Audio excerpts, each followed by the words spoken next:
Ladies and gentlemen, let me start with a simple fact that many people miss. Your life doesn't change by accident, it changes by choice. And one of the most powerful choices you will ever make is deciding how you speak. Most people underestimate this, but the truth is, words are never just words. They're seeds you plant in the soil of your future. Every sentence, every phrase, every comment you make is either building a foundation for growth or laying a trap that keeps you stuck where you are. Think about it, you can't plant weeds and expect roses. Yet that's exactly what so many of us do when we say things like, "I'm just unlucky," or "nothing ever works out for me," or "I'll never be successful." Those aren't harmless complaints. Those are declarations, and once you say them enough, they become beliefs. Those beliefs shape the way you make decisions, and eventually, those decisions write the story of your life. If you've been telling yourself you're not good enough or that you're always going to fail, I want you to understand this. It's not destiny talking, it's your language. The tongue is like the captain of a ship. If you keep telling it to head toward disaster, don't be surprised when you get there, and it doesn't matter whether you realize it in the moment. Words carry the power of life and death. That's not poetry. That's ancient wisdom that has stood the test of time. When you say, "nothing ever works out," you teach your mind to look for evidence that supports that. You train yourself to see only obstacles, to expect rejection, to notice all the ways life can go wrong.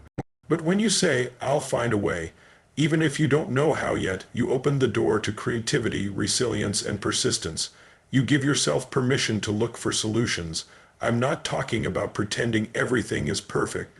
I'm not asking you to fake positivity or deny your struggles. What I'm telling you is to practice speaking truth ahead of time.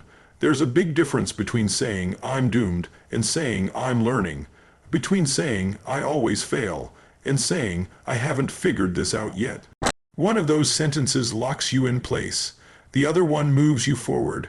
Words are the blueprint of your reality. If you build that blueprint out of sarcasm, bitterness, and self-doubt, don't expect to wake up one day in a beautiful house of confidence and purpose. And it's not just about what you say to yourself. Your words affect everyone around you. A single sentence of encouragement can change the course of someone's life. I've watched it happen. People carry a kind word with them for years. But the opposite is true too. One careless comment can plant a seed of insecurity that takes months or years to pull out. If you want to be someone worth following, someone who inspires, someone who builds instead of breaks, you have to get serious about how you speak. The greatest leaders I've ever met were careful with language. They didn't use it as a weapon. They used it as a tool to build courage, to call out potential, to create clarity in chaos. So here's my challenge to you. For the next 24 hours, pay close attention to what comes out of your mouth. Watch your language like your future depends on it, because it does. Notice whether you're speaking from fear or faith, whether you're focused on what you lack or what you can learn, whether you're reinforcing problems or declaring progress. You might be thinking, "I'm just telling it like it is." But often, telling it like it is just code for reinforcing your limitations. You don't have to deny reality to choose your focus. You don't have to pretend you're perfect to declare that you're improving. And you don't have to wait until everything looks right before you speak, as if you're becoming the person you want to be. Because here's the truth. Every time you open your mouth, you're making a choice about the kind of future you want to build. You can either use your words to keep replaying the past, or you can use them to create something better. And that choice is yours to make, starting right now. Let's have a heart-to-heart today, because there's a voice in your life you hear more than any other. Not your boss, not your spouse, not your parents or your mentors. It's you. All day long, every day, you are in conversation with yourself. Most people don't even realize it. There's a constant running commentary in their head narrating every moment. "I'm not ready. I always mess this up. This probably won't work."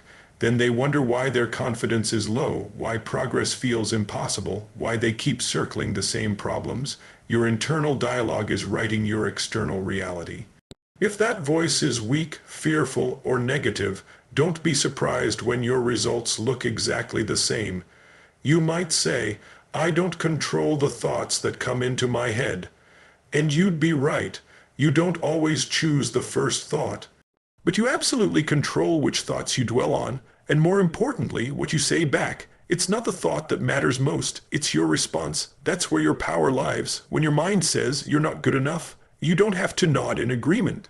You can talk back, "I may not have arrived, but I'm improving every day." When it says you failed too many times, you can declare, "Every failure taught me something, and I'm smarter now than I've ever been." When it whispers, "This is too hard," you can respond, "Hard is good. Hard builds strength, and I was built for this." That's intentional self-talk. The highest performers, the most resilient leaders, the most successful entrepreneurs you admire, they aren't immune to self-doubt. They've simply trained themselves to coach that voice instead of letting it control them. Let me ask you this. If someone else followed you around all day, saying out loud the things you say to yourself, would you want to spend time with them? Would you trust them? Would you feel encouraged? Would you believe you could achieve great things? If the answer is no, it's time for a change, because here's a truth many never learn. You can't bully yourself into greatness. You can't shame yourself into transformation. You can't insult yourself into discipline. Growth requires a voice inside that lifts you, not limits you. One that corrects without condemning. One that tells the truth through the lens of progress, not punishment. This doesn't mean pretending everything is fine when it's not. It means learning to speak with purpose, courage, and clarity. Try saying this instead. "I am not where I used to be.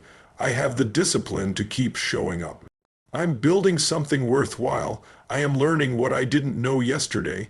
I may not see it yet, but I'm sowing seeds for the future I want." That's not fantasy, that's formation. And over time, your inner voice becomes your inner strength. If you'd never tolerate a stranger telling you you're worthless, why would you tolerate that from yourself? You've got to become the guardian of your mind. You have to be intentional about what you rehearse. When you feel tired, speak life. When you feel afraid, speak courage. When you feel discouraged, remind yourself why you started. When no one else is around to cheer you on, you have to become your own best motivator. Because the most important leadership you will ever offer is how you lead your own thoughts, how you speak to your own fears, your own potential, your own future. So here's your challenge this week. Track your self-talk. Catch the doubt and replace it with determination. Catch the fear and replace it with focus. Catch the shame and replace it with strategy. Because the person who wins the conversation in their mind eventually wins in every other area of life. Remember, you're listening to you all day long. Make sure what you hear is worth following. I want you to take a moment and remember a time when someone's words wounded you. Maybe it was a teacher who said you'd never amount to much. A parent who called you a disappointment. A friend who mocked your dreams. You probably still remember exactly how it felt. The sting, the humiliation, the doubt that crept in and stayed longer than you ever wanted it to. Now think about this. Someone somewhere remembers something you said, something you tossed out casually, maybe in frustration or sarcasm, and it stuck to them like glue. Words are never neutral. They either build or break, heal or hurt, create or destroy. And when you realize that, you start to get serious about the cost of careless speech. It's easy to believe that what you say doesn't matter as long as you don't mean it, that it's harmless to vent negativity or belittle yourself or criticize someone else because everyone does it. But I'm telling you, there is a price for every word you plant. It costs you influence, it costs you connection, it costs you trust, and it costs you growth. You can't expect to inspire people while you're constantly complaining. You can't expect your children or your team to believe in their potential when all they hear from you is criticism. You can't expect to feel confident when you keep telling yourself you're not enough. Your words are powerful precisely because they're invisible. You don't always see the damage in the moment. You don't always feel the consequences right away. But over time, negative words become toxic environments, at work, at home, and inside your own mind. I meet people all the time who are fighting invisible battles because of what someone spoke over them years ago. They're still trying to prove they're not worthless, still trying to outrun the label someone slapped on them, still trying to heal from sentences that were never meant to define them. If you don't want to be that voice in someone else's life, the voice they spend years recovering from, then you have to raise your standards. Your tongue is not a toy, it's a tool, and every day you choose how to use it, to weaponize it or to wield it wisely, to tear down or to build up, to amplify fear or to affirm strength. This is especially true when it comes to how you talk about yourself. If you wouldn't say it to a friend you love, you have no business saying it to yourself. Imagine if you spoke to yourself with the same respect, care, and compassion you'd show someone you mentor. Imagine what would happen if you replaced every put down with a declaration of purpose. I'm too old becomes it's never too late to start. I'm too inexperienced becomes I'm willing to learn. I'm a failure becomes I've learned what doesn't work and I'm getting stronger. This is not fluff.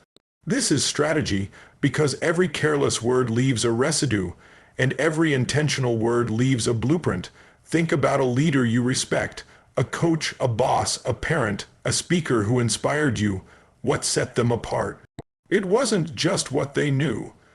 It was how they used their words to ignite belief, to set a vision, to create momentum. They understood this principle. The right words at the right time can change the entire direction of a life. And so can the wrong ones if you want to lead well. Whether it's leading a company, a family, or just yourself, you must refuse to be reckless with your language. That doesn't mean you never challenge or correct, but it means you do it with intention, with respect, and with the goal of growth, not destruction. So here's what I want you to practice this week. 1. Pause before you speak. Ask yourself, is this true? Is this necessary? Is this helpful? 2. Replace default complaints with deliberate declarations. Instead of, this is impossible, say, this is challenging, but I will find a way. 3. Watch the tone you use. Words are not just about what you say, but how you say them. 4. Apologize when you get it wrong. Humility restores what reckless words can damage. Your life moves in the direction of your dominant words.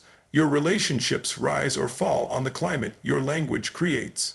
Your leadership stands or collapses on your ability to communicate with clarity, courage, and care. So remember, careless words are costly. Intentional words are an investment, and the returns on that investment can last a lifetime. Look around you right now, the people you work with, the friends you spend time with, the family you go home to every night. Whether you realize it or not, your words are constantly shaping the environment they live in. Think of words as the emotional climate you set. Like the thermostat in a room, your language determines whether people feel safe or threatened, encouraged or defeated, energized or drained. You may have met leaders whose very presence made you feel smaller, who used sarcasm as a weapon, criticism as their default, and blame as their shield. Spend enough time in that climate, and you start to question your worth. You stop taking risks, you shrink. On the other hand, you've probably encountered people whose words made you feel stronger, who could look you in the eye and say, I believe in you, and mean it, who called out your strengths when you couldn't see them, who corrected you without shaming you.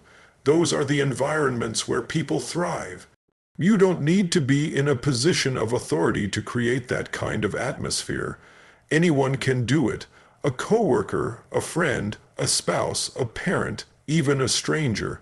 The question is, what environment are you creating?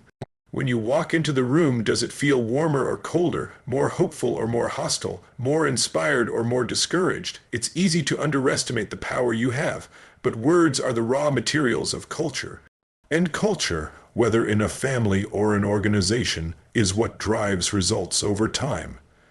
If your words are careless, you will create a climate of confusion. If your words are harsh, you will create a climate of fear. If your words are cynical, you will create a climate of apathy. But if your words are clear, you will create a climate of trust. If your words are encouraging, you will create a climate of possibility. If your words are courageous, you will create a climate of action. One of the simplest ways to change any environment is to start naming what is good. Instead of defaulting to what's wrong, point out what's right.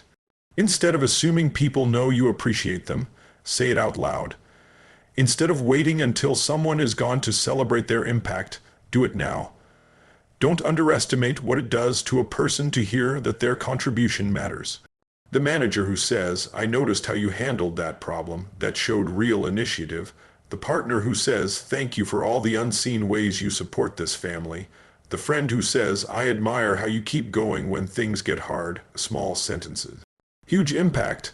When you change the environment, you change the outcomes. I've seen this happen in companies where trust was broken and morale was low. Leaders often think they need some complex strategy to turn things around. But it usually starts much simpler, by consistently using words that rebuild confidence. "I'm listening," "I'm here to help," "We're in this together," or in a marriage that's drifted into negativity. It doesn't always take a grand gesture. Sometimes it's as simple as reminding each other why you started. "I still choose you," "I'm grateful for you," "We're going to figure this out." If you want to improve the environment you live and work in, ask yourself these questions. What do I praise most often? What do I criticize most often? What do people feel when I walk into the room? What do they feel when I leave? Be honest, because that's the culture you're creating, whether you mean to or not. Here's the truth. You can't control everything about the environment around you, but you can control what you contribute to it. If you want your family to be more encouraging, be the one who starts speaking life. If you want your workplace to be more positive, be the one who stops gossip and spreads gratitude. If you want your friendships to be more authentic, be the one who uses words to build trust instead of walls. Your words are the seeds, the culture is the harvest, so decide today, what kind of harvest do you want, because eventually you and everyone around you will live in the environment you've created. Speak carefully. Speak intentionally. Speak in a way that leaves people better than you found them. That is how you transform the atmosphere, one conversation at a time. Let's get honest about something. The most powerful words in your life aren't the ones spoken to you. They're the ones spoken by you to yourself. Every day you're narrating your own life. Every challenge, every success, every failure. Your mind is constantly assigning meaning to it, and the meaning you assign becomes the story you live inside. You might not even realize how much this matters, but the story you tell yourself shapes what you believe is possible, how you respond to setbacks, how you show up for yourself and others. The problem is, most people never question their stories. They assume their internal commentary is just the truth. "I'm not good enough. I never get a break. Nobody respects me. I'll always be this way." Those thoughts don't feel like stories, they feel like facts. But they're not. They're interpretations, and the danger is, if you keep repeating them, you eventually build your entire identity around them. You cannot outperform the story you believe about yourself. Think about the last time you faced something hard. Did you tell yourself, "This is an opportunity to grow," or "I'm probably going to fail"? When you made a mistake, did you say, "This is how I learn," or "This proves I'm worthless"? When someone criticized you, did you think, "That's one opinion," or "Everyone thinks I'm inadequate"? Your internal narrative is either a ladder or a cage. It either lifts you to the next level or locks you in place. If you want to change your life, you must start by changing the story. Here's the good news. You have the authority to rewrite it. You don't have to keep living in the same script someone else handed you. Maybe you grew up hearing that you were lazy or stupid or unworthy. Maybe you've replayed those labels so many times they feel like your own voice now. But hear this, just because it was spoken over you doesn't mean it was true. Just because you've repeated it doesn't mean you have to keep it. You can tell a different story, a story where you are resilient, not defeated, capable, not incompetent, growing, not stuck. This isn't about lying to yourself. It's about telling the whole truth, not just the parts that confirm your fears. When you start to question your automatic thoughts, you create space for a better narrative. Here's how you can start. 1. Catch the thought. Pay attention to the sentences you repeat in your mind. 2. Challenge the thought. Ask, is this helpful? Is it accurate? Is it the only way to see this? 3. Change the thought. Replace it with something empowering and true. For example, I never get anything right. I've struggled before, but I always find a way to improve. No one cares what I have to say. My voice matters, and I'm learning to express it. I'm a failure. I am a work in progress, and that's okay. This practice is simple, but it isn't easy. Your old stories have deep roots, but every time you choose a better narrative, you weaken the hold of the old one. Over time, the way you talk to yourself becomes the way you believe about yourself. And that belief shapes everything: your actions, your relationships, your results. Here's the truth most people never hear. You are not obligated to keep telling yourself the same painful story. You have permission to edit, revise, and upgrade the script. You have permission to let go of the labels that never belonged to you. You have permission to speak about yourself with the same respect you'd offer someone you love. When you do, something incredible happens. You stop shrinking to fit an old identity. You start expanding to fit your true potential. Remember, your words, especially the ones you whisper to yourself, are shaping the person you become, so choose them with intention. Tell a story that builds you up instead of breaking you down. A story that reflects not just who you've been, but who you're capable of becoming. Because the most powerful transformation always begins on the inside, with the words no one hears but you.